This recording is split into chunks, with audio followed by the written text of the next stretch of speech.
So my name's Nick Carreri. Good to get some time with everybody today. I'm a senior manager here in the product management team for NGFW. I've been with Cisco a long time. I've troubleshot the firewalls in TAC. I sold the firewalls in sales. And now happy to be part of the product management team designing the firewall to really look towards the future and meet the needs of our partners and customers alike. So today I'm going to be going through a lot of items here in 7.0, walking through what we've delivered. It's chock full of features. Absolutely excited about everything in 7.0 being the biggest and best release. So without further ado, let's move forward. So one of the big things that started here at Cisco is we did a complete rebranding of our security portfolio. And in accordance with that, and traditional Cisco means, I'm sure we'll confuse some people with some new acronyms and some new terminology, but I wanted to start off with a quick reference slide here so everybody kind of knows where we're at and where things are changing and going to moving forward. So you'll see these across our data sheets, our ordering guide, through the slides, you'll see a lot more of the new nomenclature. So definitely want to call these out. So Cisco Tetration is now known as Secure Workload, and the entire firewall portfolio from ASA to FTD is now branded Cisco Secure Firewall. And as you can see, correlated to the name, the Management Center is still Management Center, FTD is now called Threat Defense, ASA still remains Cisco Secure Firewall ASA, and so on and so forth. So just something to keep in your back pocket as we move forward. I'm sure there'll be a tendency to have some of the questions around what maps to what, so that you'll have this for your reference moving forward. You know, as Chandra discussed, there's huge market transitions, and in order to stay on top of that, we've helped align our roadmap as we move forward into each one of these transitions and really get a sense on how we deliver our roadmap that aligns to each one of these pieces. One of the big ones is the cornerstone of our firewall. So superior threat protection and firewall functionality is really at the core of where we are as far as use cases. We know that the markets are demanding the firewall features and functions as things evolve and transition, as TLS 1.3 becomes more relevant and new emerging protocols like HTTP2 are hitting our networks. So making sure we deliver a firewall that's best in class and able to deliver these detections in these environments is really important to us. So we'll dive into a lot of the features and why this is so important to us. Given last year's tragic events globally, the secure remote worker evolution got a violent shove probably 3 to 5 years ahead of time. And we've seen a growing demand for how we do secure remote workers, how your customers access different environments, whether they may be cloud or on-prem, or even just trying to do basic day-to-day processes. So we've really done a lot to evolve our VPN capabilities, and we'll talk about a number of the new offerings that we're providing our customers and partners, as well as some of the new technologies that are available now in threat defense moving forward that maybe have been lacking in the past. The next big one, as Chandra mentioned as well, is the journey to hybrid and multi-cloud. We know that everybody's on a different portion of this journey. We know that it has taken a lot of time here. Some people have made a violent shove into this area to try to get more towards cloud native, given recent events. We know some are just on the journey. Some are going to be on the journey into perpetuity, right? So make sure we're delivering technologies that can be used in each one of these environments to really simplify how admins can deploy firewall technologies in these environments. And that leads into simplified product experience. If you've seen any of our roadmaps over the past couple releases, you know the simplified product experience, or as it used to be called, the ease of use, is really, really important to us. Making sure the operational overhead of not only deploying the firewalls, but maintaining these firewalls day over day is extremely relevant. So we make sure we continue to deliver on these features, bringing down things like deployment times, bringing down things like how much time you're spending on upgrade windows, giving you the capability to do upgrades to scale on large fleets. So you're not doing 3 to 5 firewalls at a time. You can do 20, 30, 40, 70, 100 firewalls at a time if you need to now. So having the flexibility to really operationalize the firewall to scale and making it easier for your teams to operate it is where this focus is. And finally, We know there's a lot of market transitions on how customers and partners are buying software and buying hardware. So you'll see a lot of offerings in the coming releases, including in 7.0 with tiered licensing for FTDv, new buying models, and including how we're doing EAs, bringing in subscription-based licensing as we decouple software and hardware towards the end of the year. So you'll see a lot of new offerings here that are primarily focused on how you buy and purchase the firewall. So going through the agenda today, I'll be talking through 7.0 and all the features here. As I talked about, previously 7.0 is actually known as 6.8. We rebranded it as 7.0 given all the features. So it's not actually a true .0 release. It's actually 6.8, but it's just full of so many new features like detections and VPN and logging capabilities that we actually went forward and completely rebranded the software in 7.0. So a lot of the customers are going to hear concerns around the .0 release, and you can put them at ease, letting them know that it's actually the .8 release of 6.0. And then we'll walk through all the features that are, propagated throughout each one of these vectors moving forward. So starting out with superior threat visibility, one of the biggest conversations about firewalls is always around performance. Everybody wants more performance. Hey, I want my iPhone to act faster as we go through things. Every software release, but understanding the needs and demands of what you and your customers are looking for as far as performance of the firewall. We did a lot of work with engineering to really get to a much better place with performance. 7.0 has a number of software performance increases that really came out of a number of engineering efforts underneath the sheets to do optimizations across our code line, whether it was in the TLS aspects of VPN or even just in general firewall function. So the price performance increases that you see with 7.0 are so immense that we're actually going to be re-releasing our data sheets. And you'll see updated numbers across our portfolio, not just in hardware, also in the virtual portfolio and public and private clouds as well. So you see here, like I said, there's not only improvements to performance and the basic function of the firewall, but also in VPN. We know there's a large demand for VPN performance and increasing the price performance per gig and what you get when you purchase our platforms was really important to us. And you'll see these time and time again. I'm sure you'll see these numbers and absolutely excited to get all these back to you. I was just talking to a customer last week that he had already upgraded into 7.0 in his test environment, and he said he could already see the difference in the 1100s and 2100s that he had already deployed. And so it's really exciting to hear that kind of feedback, out of the gate before things even hit, all the details and the data sheets that are out. It was great to already get that feedback. So really excited to hear the feedback holistically as we move forward. I definitely think you'll feel this impact moving forward. And moving on to Snort, right? Snort is the absolute cornerstone of SourceFire and why we integrated into our NGFW story. So we finally have delivered Snort 3.0. I know it's been a number of years in development, and it just has so many different features and functions that's available to all of our users. We've completely overhauled the detection engine from writing detections to the capabilities within the detection engine itself to even how you update the detection engines. So historically, you used to have to take a class. I say, you used to have a PhD to write Snort rules. I personally can't even write Snort rules myself. But Snort 3 now gives you that capability to give you the ability to write rules in a more human consumable language. They're much easier to understand. And so as the evolving threat landscape continues to evolve, you now have the capability to have a simple way to write these rules and have better rule creation moving forward. We've also totally rewritten all the engines underneath the sheets. So everything that happened in Snort 2 is much faster in Snort 3. So you'll definitely feel that as we move forward, especially as you move forward into things like HTTP2 inspections and the visibility needed and detections needed in those arenas. You'll see that as well inside Snort 3. And finally was really around the efficacy. As there's new evasions, as there's new threats being written, we had to build a new engine in order to stay on top of these types of areas, right? So as Talos is writing rules, they needed new technology to build these new rules off of to make sure we're staying ahead of the game when it comes to detections.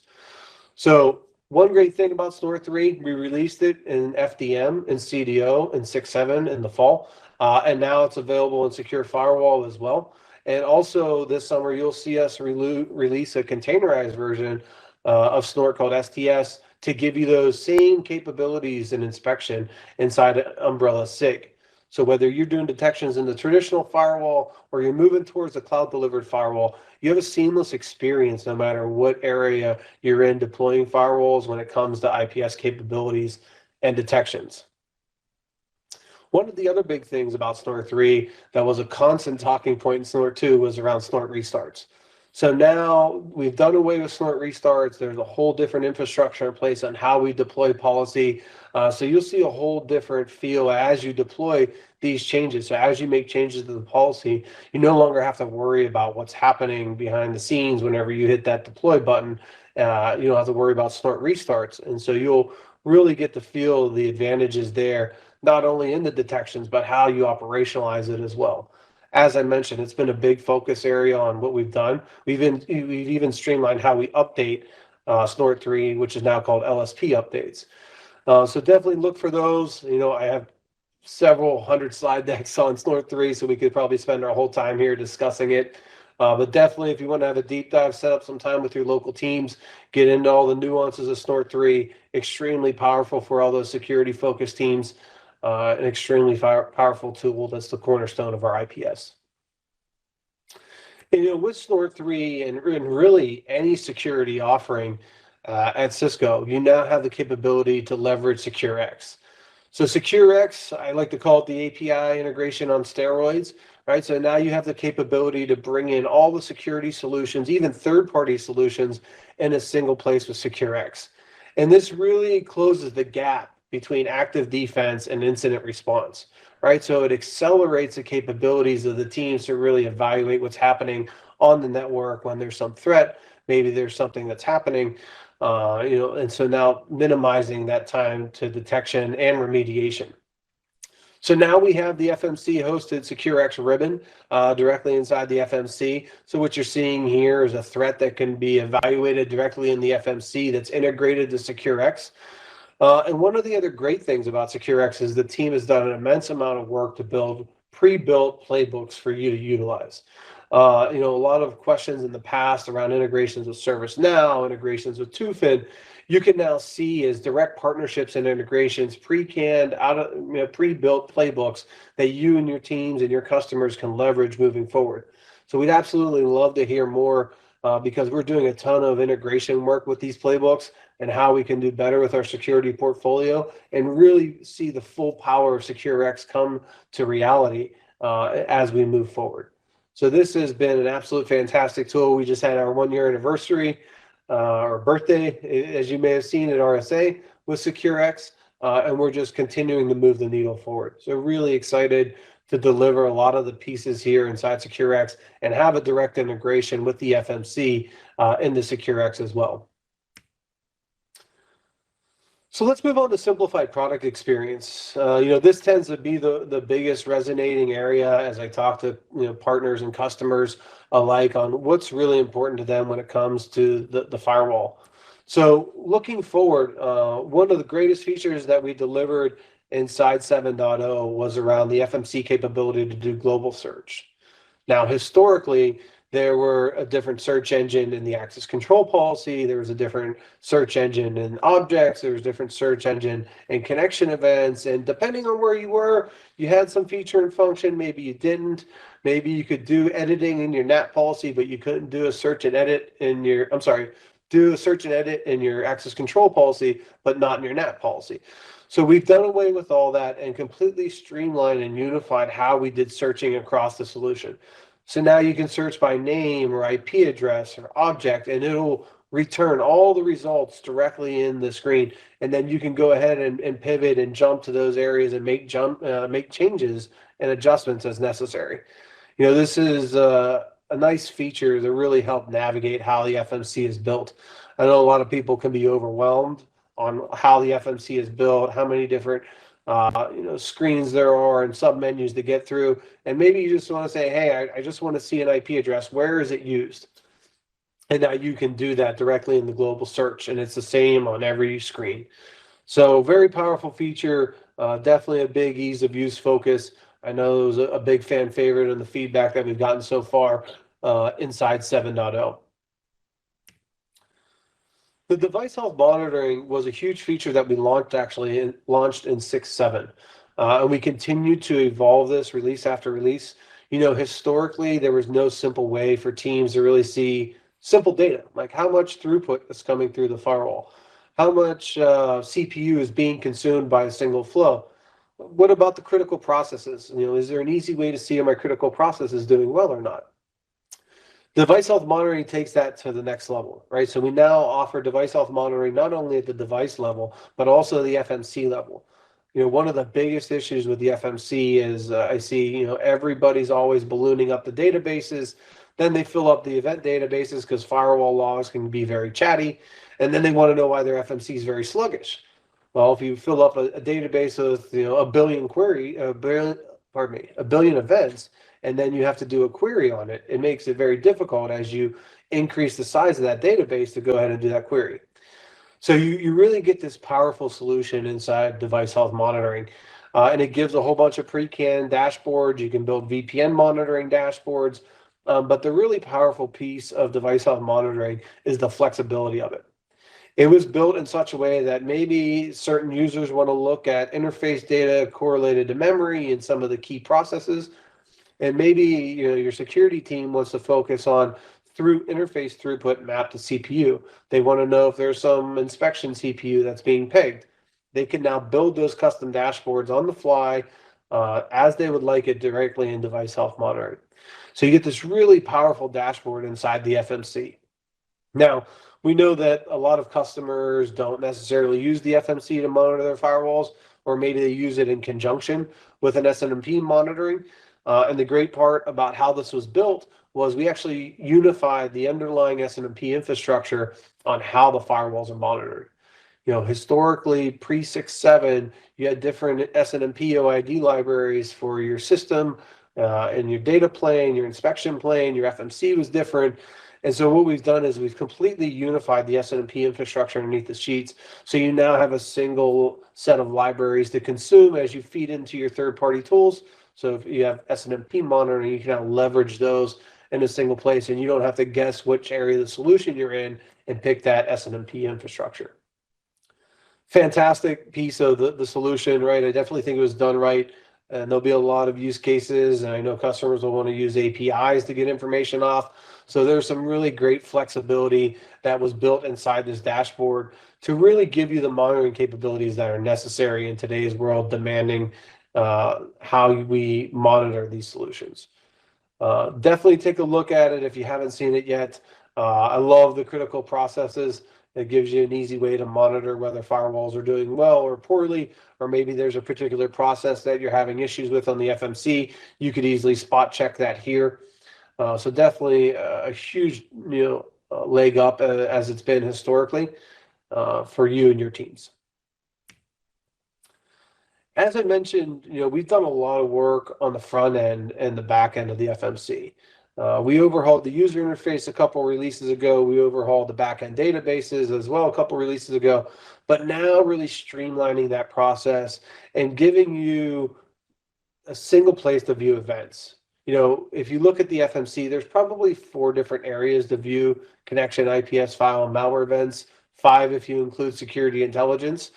So you really had a lot of screens to get to if you were doing any sort of threat hunting. And what this unified event viewer gives you is now a single screen to view those events all together. But even better, if you have an IPS event, you're able to click on that IPS event and it'll correlate and highlight the associated connection events to that IPS event. So your teams aren't running around to different screens trying to copy clipboards and copy them in the Word and try and piece it all together. They can now do it all in a single place. The other fantastic part about what was built with the unified event viewer was the real-time aspect of it. So a lot of the customers and partners alike that loved ASDM and the real-time event viewer. I know a lot of customers used it over the years to troubleshoot. They love seeing that scroll of events and hit pause. So we absolutely delivered this on par and above with what we've done historically. So you now have the capability to do the real-time event viewer directly here in the unified event viewer whenever you're doing any sort of troubleshooting. So really powerful feature. And then you get to do column resizing. It can be dragged, it can be dropped, it can be reordered. You can pin columns if you want to pin something and scroll across. So a lot of the UI work and the usability and what was done with the interface was a huge focus on how this was built properly. Now, underneath the sheets, right, we optimized the event database. And if you've seen release over release, we've completely overhauled the logging infrastructure from unifying log types to how we get syslog built. So what we've actually delivered here in 7.0 was an extremely tight-knit integration with scalable eventing and how we do log aggregation for the FMC. Now, we know a lot of customers are on the cloud journey, maybe they're on private cloud, and they need the flexibility to log firewall events to their leisure. So we actually have the flexibility to log events in the cloud with SaaS, or do SAL on-prem, which is based off the StealthWatch Enterprise technology. So you have the flexibility to really log as your customer desires, and have that flexibility to send not only firewall and FTD logs, but also the data plane logs, right? So those ASA logs. So you have the capability to send holistically Cisco firewall logs to a single place. One of the great things about how we did the integration in 7.0 with StealthWatch on-prem was, you could store the events off box in StealthWatch Enterprise. They're actually delivering the central data store capabilities to really get this massive scale into the petabytes of data if you need log scale capacity and retention times for that long. But now in the FMC, we actually build a remote query capability. So those security events like file, IPS, intrusion, and malware, you now have the flexibility to do those searches and queries directly in the FMC, and it will actually remotely query the external log database and bring those results directly back in the FMC. Extremely powerful integration where your teams don't have to jump between solutions and try and find out where these logs are. So you really get some ease of use there where you get to bring in the logs in a single place and do searches and queries and reporting, whether the events are on box or off box, and thus dramatically improving the performance of the FMC. Right, as I mentioned earlier, if you get those firewall logs off the FMC, you get a lot better performance, right, which will help with deployment times, upgrades. We know upgrades, the biggest part about that is upgrading the image, downloading it to the firewall, and then if there's a large database of events, right, that could take some time in the FMC. So you really see a lot of these improvements as you get the firewall logs off the FMC. So the next part about this is a really fantastic integration. What we've done with StealthWatch is we bring in the machine learning and the behavioral analytics that StealthWatch does day in and day out. And through the end of the year, you'll see us deliver those analytics on top of the firewall logs. So you get another layer of analytics on your firewall logs, which may be different than what's offered in the FMC. So you get this really powerful integration between the two that really delivers a logging solution as our customers will need. So I know we're covering a lot of ground, but now we're going to be moving on to Secure Remote Worker. As I talked about, this was a huge transition kicked off by the events last year. One of the big things that we've seen is the demand for remote access, right? And how much and how quickly we can spin up a remote access infrastructure. So this is a new managed service offering from Cisco. And we understand that the pandemic highlighted the need for remote access VPN infrastructure to scale. So now you have the ability to run enterprise-grade capabilities in the cloud without having to bear the burden of doing the operational overhead of maintaining the images, upgrading the ASA software, upgrading the AnyConnect software. This is now offloaded and completely in a managed service. So you now have the capabilities to leverage your VPN infrastructure on demand, right? We know a lot of customers no longer want to own that VPN infrastructure. One of the cool things here was also the add-on packages that we brought in on top of this. So not only can you bring in the RAVPN environments, but you can also bring in things like Umbrella SIG or Umbrella DNS and layer those on as we know that customers want more and more security protocols in their VPN environments. So extremely powerful offering and fantastic to get this delivered. I have a strong VPN background, so this has a special place in my heart. And it's great because your customers will have a self-service portal. They'll be able to see everything directly in the portal, and it's available now. So this will allow the customers to scale up their VPN infrastructure without having to worry about the administrative overhead or the capital expenses that they need to get VPN infrastructure up. And while we're on the topic of VPN, one of the biggest aspects of 7.0 is the amount of VPN features that we've built into 7.0. Traditionally, it's been one of the biggest gates that I've heard from customers on why they're not migrating to FTD. And they say, hey, Nick, all the VPN features aren't there, or DAP's not there, and HostScan's not there. Right? And we understood that gap. We've tackled it, and now we've delivered it tenfold. So now you have DAP and HostScan capabilities inside Secure Threat Defense. One better than what you actually had in ASA for a lot of the big customers that are looking into automation. There's actually an API infrastructure built into the DAP policy. So not only do you have the DAP editor, but you also have API capabilities to do a programmatic approach to doing authorization policies inside FTD. Also, along the custom attributes that we're delivering, this is a great one. If you looked at things like per app VPN or deferred upgrade, dynamic split tunnel, you'll see those. And moving forward into SAML. Right? We know a lot of people are leveraging SAML authentication. They're bringing it to their VPN infrastructure. But now having the capabilities to leverage that authentication for an authorization policy. So we're bringing in support for SAML attributes, any attribute really. And if you want to leverage something like SAML groups to build an authorization policy, you can now leverage that combination in your RAVPN environments. A lot of the other key ASA features, things like local user authentication, multiple certificate authentication, for those extra security focus that want to bind a machine cert and a user cert together for auth, as well as things like VPN load balancing and a number of other features that were considered gaps. Truly by this point, we're about 90 to 95% caught up with the ASA feature gaps. And you can go out and confidently talk to customers about migrating their infrastructure from ASA to FTD and actually start to leverage a lot of the NGFW security protocols and mechanisms inside their RAVPN environments. So definitely hats off to the entire team and all the work that's been done here. I think there's been a lot of work done to get all these features delivered. And we continue to bring in other features inside VPN as well. We launched VTI in 6.7. We'll continue to do VTI improvements and scale as we move forward, release after release. So you definitely get to see a lot of these features as we move forward and the capabilities there.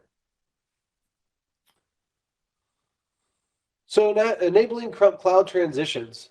This is something else that Chandra talked about. And as I said at the beginning, I know that a lot of people are on different phases of the journey to the cloud. And so definitely the focus on what we've done with virtual, both in the traditional sense in private cloud as well as public cloud and where customers are going is really important. And I think the biggest one is really handling FTDv to scale. So today we support the 4, 8, and 12 core FTDv, and we'll now be releasing the 16 core FTDv, which is fantastic, right? Because now you have those environments that you go in, you need 10 gig requirements with NGFW, you now have those capabilities to scale. Also, we're delivering the higher performing FTDv, as I mentioned, but also having a different way to purchase FTDv. Today, or before 7.0, was a single SKU. We're now releasing a tiered licensing model that we priced appropriately, and then you'll be built out much like what we did with ASA. So you have the capability to buy 4, 8, 12, 16 cores and pay for the correlating cores. You're not buying a single SKU and maybe you're on the low end getting burned because you think it's too high. So we'll give those breakouts to right size the price performance as we move forward. So that's one of those big differences on how we're changing the buying infrastructure, on how purchasing is happening with the firewall. I talked about earlier a number of the enhancements that happened underneath the sheets, as well as software improvements on what we've done. One of the things was around the Intel improvements, and you'll feel those in your TLS decrypt. You'll feel those in your VPN throughputs. So you'll feel these options in your virtual portfolio. And as the cloud infrastructure is supported, we'll be moving the higher throughput infrastructure as well into the public clouds as well. And on the talks of public cloud, we know there are some customers that are on their journey to cloud native as well. And providing a firewall to scale in these environments is extremely important. So for customers that need to provide firewalls in Kubernetes environments, they need real elastic scale, right? They want the ability to spin up and spin down infrastructure as necessary. Even if they want to build out elastic VPN environments, they can now leverage the cloud native offering that we have in Secure Firewall. So our first containerized firewall, if you will. So a lot of the multi-tenant use cases to account for flexible growth and different consumption models, you now have that flexibility in the cloud native offering. So you'll be able to do these insertions and put the security controls into these application container environments and provide layer 3 and layer 4 security protocols in a way that you've never been able to do before.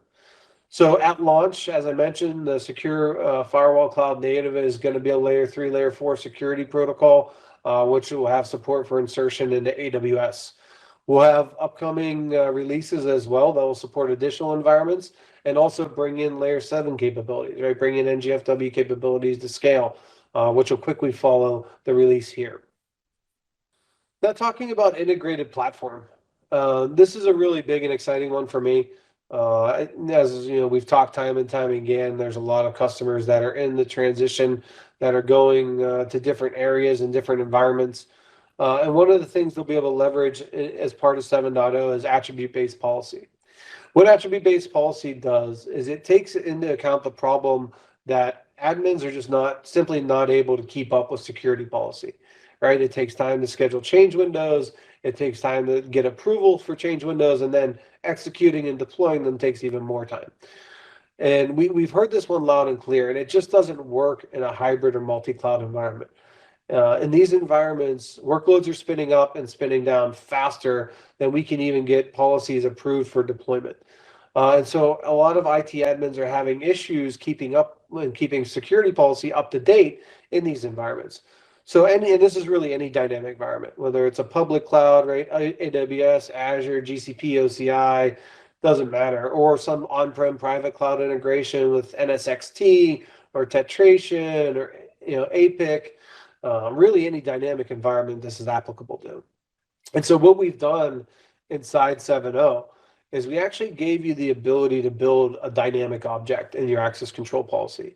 And what you can do with this dynamic object is it will actually get IP mapping input from a connector, whether it be from a push or a pull API, and it will create IP mappings on the fly and deploy them to your access control policy.